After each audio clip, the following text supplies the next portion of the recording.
Bonjour François, très heureux de te retrouver aujourd'hui pour cette troisième critique déjà. Le temps passe vite, hein, n'est-ce pas? Les semaines aussi. Les semaines aussi. Bonjour. Ça nous rajeunit pas tout ça. Et aujourd'hui on va parler d'un film Controversé. controversé exactement. Je ne sais absolument pas ce que tu en as pensé, les internautes non plus. C'est Superman versus Batman, ou Batman versus Superman pour les intimes, c'est bien ça? Oui, c'est un crossover entre deux héros de DC Comics et qui se retrouvent confrontés pour un affrontement Sans pitié. sans pitié et sans relâche aussi.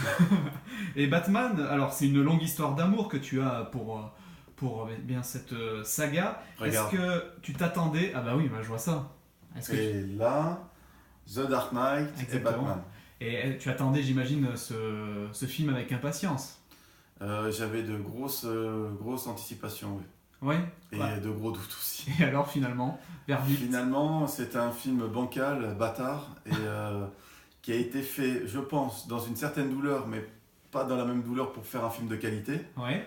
Mais première chose, c'est dès l'annonce, bon, Zack Snyder qui a fait Man of Steel, que tu as vu, Ouais. que tu as trouvé, moi j'ai trouvé la première fois très bien, Ouais. la deuxième fois répétitif. Et pourquoi Man of Steel? Parce que c'était c'était la suite qui suivait, c'était Batman contre Superman. Voilà, c'est pour ça. Parce que Man of Steel, c'est comme The Dark Knight, c'est une forme de, comment dire, ça fait un peu plus iconique, tu vois. Mais alors, est-ce que ce film se prend un peu trop au sérieux, Il se- finalement? oui et non, il se prend.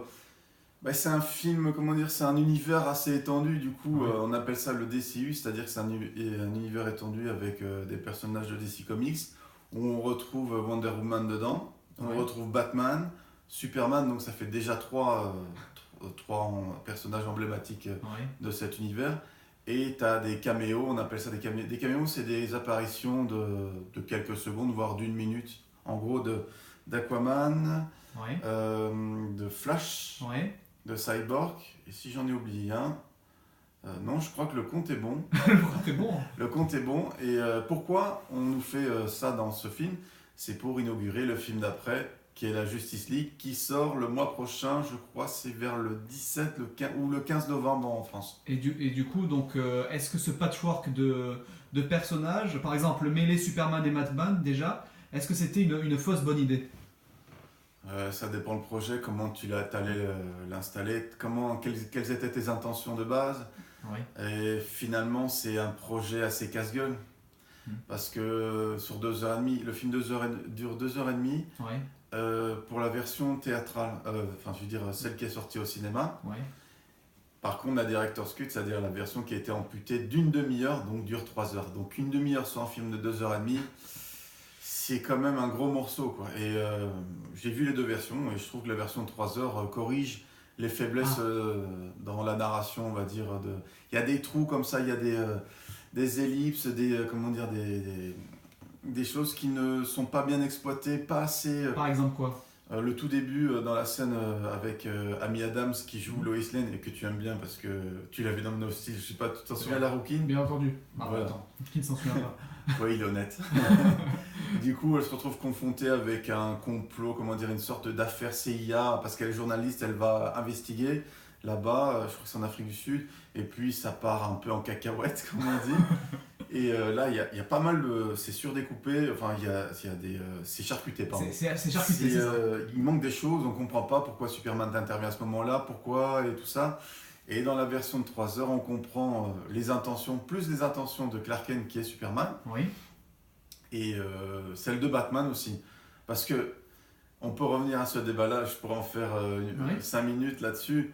Dis-moi. Je crois que c'est le film, selon moi, hein, qui s'est fait le plus bâcher, mais de tous les films, le film le plus nul que j'ai vu de tous les temps. Quoi d'autre encore? Zack Snyder est un fossoyeur. Ouais. Ben Affleck, non, pas sur Ben Affleck là, parce que ça c'est un autre point, Oui. puisque On va en parler d'ailleurs. oui, ça c'est un point important à parler. D'autres choses comme quoi la spoiler, Oui.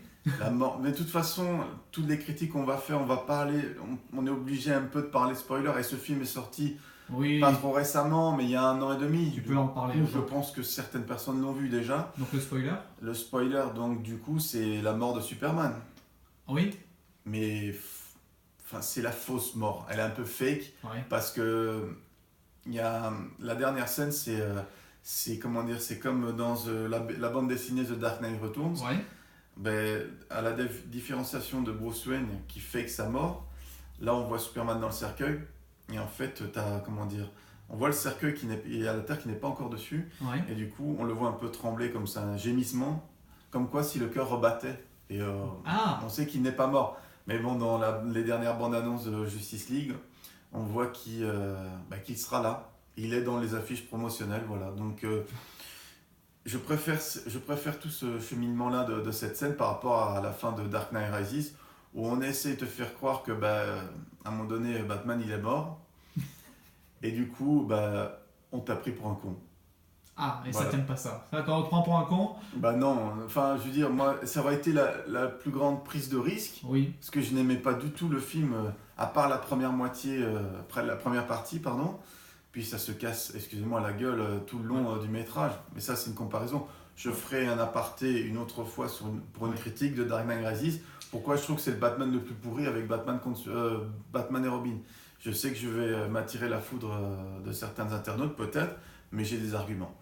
Alors, on va parler également, outre donc ces points un peu négatifs, du décor, qui est jugé un peu trop sombre pour certains. Il y a Dave Gibbons, pardon, tu connais? Non, mais tu vas me dire. Dessinateur américain, plus connu pour avoir apporté son efficace coup de crayon au monument du roman graphique Watchmen d'Alan Moore. Est-ce que ça te dit quelque chose? Bien sûr, Alan Moore qui refute tout, qui conchit sur toutes les œuvres qui sont adaptées au cinéma. Même Watchmen, attention. Et donc Dave Gibbons, a essayé d'expliquer pourquoi le succès n'avait pas forcément été au rendez-vous. Je pense, comme je le dis souvent, que la tendance du divertissement désormais est de venir avec quelque chose de lumineux, optimiste. La faiblesse de ce film est qu'il était clairement trop sombre pour le public, et que Superman était finalement aussi sombre que Batman. Est-ce que tu es d'accord avec lui? L'inverse va avec l'autre aussi, parce que Batman aussi est un personnage torturé. Oui. Je suis pas d'accord. T'es pas d'accord? Je suis pas d'accord. D'ailleurs, on dirait une transition pour Trollogénie, ça. Exactement. Eh bien, on va y arriver. C'est plutôt un troll alors pour toi? Voilà, on a fait un peu plus grand. XXL, donc plus gros budget. Donc, alors, approche encore mieux. Voilà. Superbe, magnifique. Il a une bonne gueule de porte-bonheur. Donc pour toi, c'est un troll, ce que je viens de te raconter. C'est un troll parce qu'on dirait il s'attendait à un film estampillé Marvel, donc tout est bien coloré, la palette de couleurs il y a plus de couleurs dans les Marvel. Pour le moment, ils atteignent un autre cycle au niveau des films. Oui. Je crois que c'est la phase 3 donc Avengers, tout ça, des Marvel. Et du coup, je pense qu'il va y avoir certaines... je me suis un peu renseigné, je ne dirais pas qui, il va y avoir des morts de personnages assez importants dans cet univers. Non, je ne suis pas du tout d'accord avec ces critiques, mais après c'est son droit. Hein.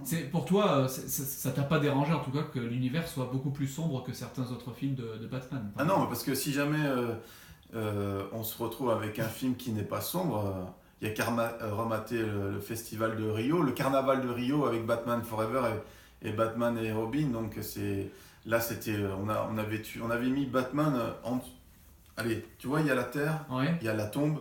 Je pense qu'il y a plus profond en fait, dans les abysses de la connerie. Alors du coup, il y a peut-être un commentaire qui va plutôt te plaire, c'est The Defender qui dit dans Écran large: les mecs qui n'aiment pas les films trop sombres, vous feriez mieux de regarder la série Plus belle la vie.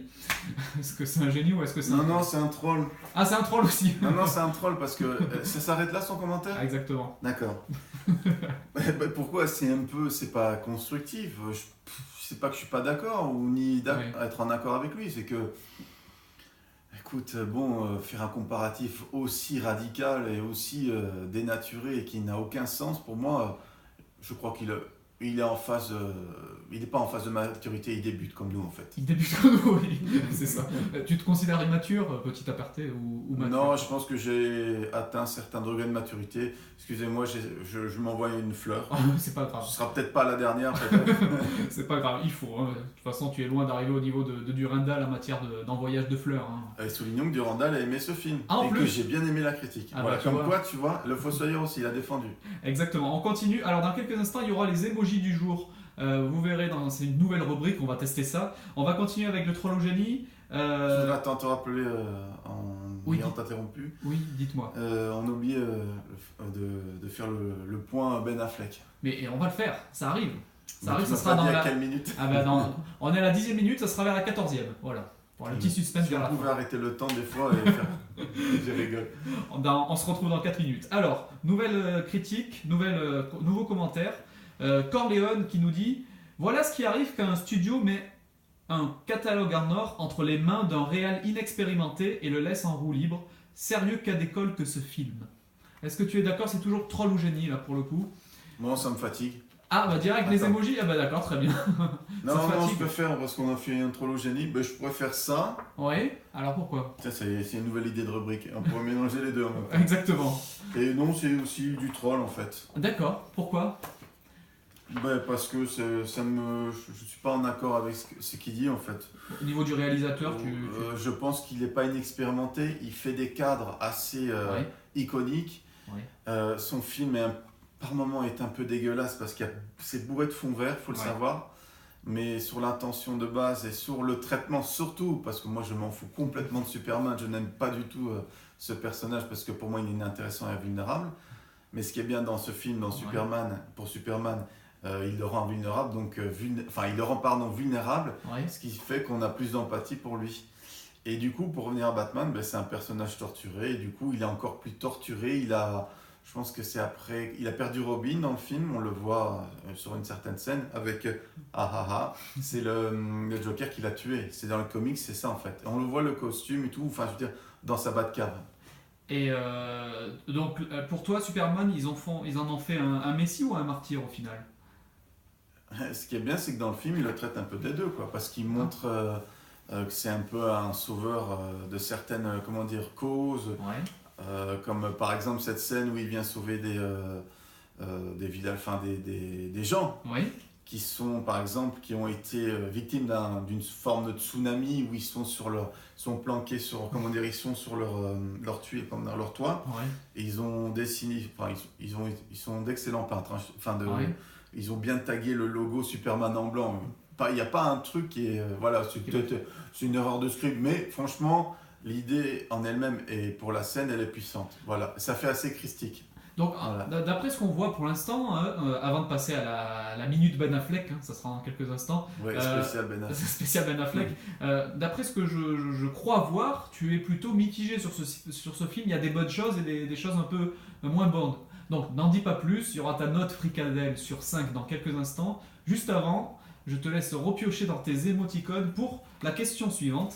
Qu'est-ce que tu as ressenti quand tu as su que Ben Affleck allait jouer dans ce film? À mon avis, c'est pas la colère, mais Alors, quel... c'est surtout ça. Oui, alors Je me pourquoi? suis dit, Ben Affleck en Batman, donc c'était en août 2013, si je m'abuse. Ouais. Je devais aller travailler très tôt au Casino Drive, enfin à ce moment-là, c'était le matin. Ouais. Je vois, je me lève à 4h30, je vois la news Ben Affleck et Batman. J'ai dit, ah non, c'est pas possible. Parce qu'en fait, ça m'a rappelé Marion Cotillard dans Rising, j'ai dit. Et puis bon, je fais mon mea culpa. Oui, alors. J'ai fait un bashing sur lui. Parce que je trouve qu'il était. J'ai vu des tas de films où il était mauvais. Et là? Bah là, c'est. Si je dis que c'est l'un de ses meilleurs films, si ce n'est sa meilleure interprétation, son meilleur rôle aussi, ça l'aide aussi. Mais est-ce que ça reste toujours en dessous de la moyenne pour toi ou est-ce que c'est Ah quand non, même, non, il a bon, géré? si je m'adresse à ceux qui adorent Batman, les fans de Batman aussi, Ouais. moi je trouve qu'il bouffe Christian Bale. Je sais qu'il y en a qui adorent Christian Bale parce que moi, Christian Bale avec la bouche en forme de cul de poule, moi, excuse-moi, là, comme ça, on dirait qu'il suffoquait dans son costume, il surjouait, il faisait. J'ai dit, on comprend rien, enfin je veux dire, il surjouait et tout, et là en fait Ben Affleck, il s'est approprié le personnage, on le voit à tout casser, un quart d'heure, 20 minutes, et de ce qu'il dégage, même dans les scènes de fight et tout, on retrouve des trucs qu'on n'avait pas retrouvés dans les Nolan, mais dans tout ce qu'il dégage, c'est une forme de charisme, c'est le Batman le plus imposant de tous les autres, hein. Ok. Que ce soit Michael Keaton, Val Kilmer, bon j'ai oublié Adam West, excusez-moi, pour la série de 1960. J'ai dit Val Kilmer ou pas? Oui. J'ai dit Val Kilmer. George Clooney, bon je devrais le rayer de la liste puisque c'est l'un des plus mauvais Batman de tous les temps. Christian Bale qui était déjà physiquement costaud. Ouais. Donc là, tu l'as trouvé plutôt. Moi, pour moi, c'est Michael Keaton en bodybuilder, en fait. Bodybuilder, pardon. Donc plutôt un bon point. Oui, Pour, parce qu'on retrouve le côté mystique de Batman, Ouais. ce qu'on ne retrouvait plus dans le dernier Nolan. On avait perdu en ça. Et en donc, saveur. ta note fricadelle, en parlant de saveur, est-ce qu'on est sur du 2, 3, 4, 5 peut-être pas 5, mais. Mais je voudrais, avant toute chose, avant de finir sur Ben Affleck, Ouais. il faut savoir aussi qu'il s'en est pris plein la gueule et il a reçu des Razzie Awards. Razzie Awards, c'est un trophée qui résume, comment dire, c'est l'un, par exemple, c'est l'Académie des Razzie Awards D'accord. qui récompense l'un des pires films de l'année, par exemple. Pire acteur, pire actrice, pire second rôle. Et le pauvre, il a été nominé et il en a gagné un, quoi. Je trouve ça injuste. Injuste, ouais. Et le truc qui est encore plus injuste, c'est que Suicide Squad Oui, a gagné un Oscar. ouais, alors ça. Là, ça, c'est le monde. Moi, je veux bien faire prochainement une critique de Suicide Squad parce que ça appartient aussi au même univers. C'est vrai. Voilà. Il y a écoute, Donc, je te laisse. belle mise en bouche. La note. La fricadelle, ouais. J'ajoute que je ne ferai plus de frites. Ah Enfin, parce que 3 frites ou 2 frites, écoutez, vaut mieux des longues fricadelles comme ça. Alors combien là 3,5, une fricadelle d'honneur. Pas mal. Parce que je trouve qu'il y a quand même. Des belles choses. Je défends le film, mais il a pas mal de défauts dans l'écriture. Ouais. T'as failli m'interrompre. Exactement, c'est vrai. T'as raison, parce que je parle beaucoup trop. 16 minutes, ça va. 16 minutes, On mais est c'est bien. pas grave, c'est du bonus. Et, je trouve que oui, il y a une sous-intrigue avec Amy Adams, donc Lois Lane, avec la CIA, tout ça. Ouais. Je trouve qu'elle sert pas trop à l'intrigue. Il y a...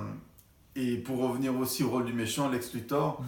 c'est vrai que c'est celui qui a joué dans Social Network, donc Jesse Eisenberg, excusez-moi ma prononciation. Il en fait des caisses, mais il rend le personnage assez, Attachant. pas forcément attachant, mais distrayant. Et même s'il il carbure Ouais. dans l'exagération, il cabotine, comme on dit, je le trouve divertissant. Et je trouve qu'il rappelle, avec ses cheveux comme ça, sa moumoute là, qui rappelle Jim Carrey des plus grands soirs, quoi. Enfin des plus grandes heures dans Batman Forever. En tout Voilà. cas, avec toi François, pas de cabotinage. On te retrouve dans quelques jours avec Alien Covenant. Et il y aura également Baby Driver. Baby Driver, yes. À très bientôt. Attends, j'ai oublié de dire un Ah truc. oui, alors c'est. Donc je voudrais d'abord remercier Bien ceux sûr. qui sont inscrits à la chaîne C'est récemment. On est déjà à 90 abonnés, c'est excellent. Pour 3-4 jours, oui. Depuis au moins une grosse semaine. Ouais. Et peut-être que ça va augmenter ce soir. Donc là, on l'a tourné à l'instant. Fraîchement. aujourd'hui. Fraîchement, ouais, donc on verra bien ça à 19h. Et puis je voudrais remercier celle qui m'a offert ce t-shirt, qui Bien s'appelle sûr. Barbara. Donc je l'aime toujours autant, il existe toujours, voilà. Il me va. Comme un gant. Voilà, je voulais que tu finisses ma phrase en beauté. Ben voilà, c'est fait. Merci François. Ben, je vous remercie à tous et j'attends vos avis. Sachez que c'est un avis peut-être pas pas objectif parce que ça parle d'un fan de Batman. Moi j'ai ressenti des choses qui évoquaient Batman plus que dans les derniers Nolan. Je parle bien du dernier Nolan, Rises, Oui. parce que les 2 premiers je les adore de la trilogie Nolan. Sachant qu'il y a The Dark Knight là Oui. et j'adore les 2 premiers Burton. Voilà. Le débat est ouvert. Merci François. À bientôt. Il n'est jamais fermé, il vient d'être ouvert maintenant. Merci beaucoup. Au revoir. Au revoir, je vous remercie.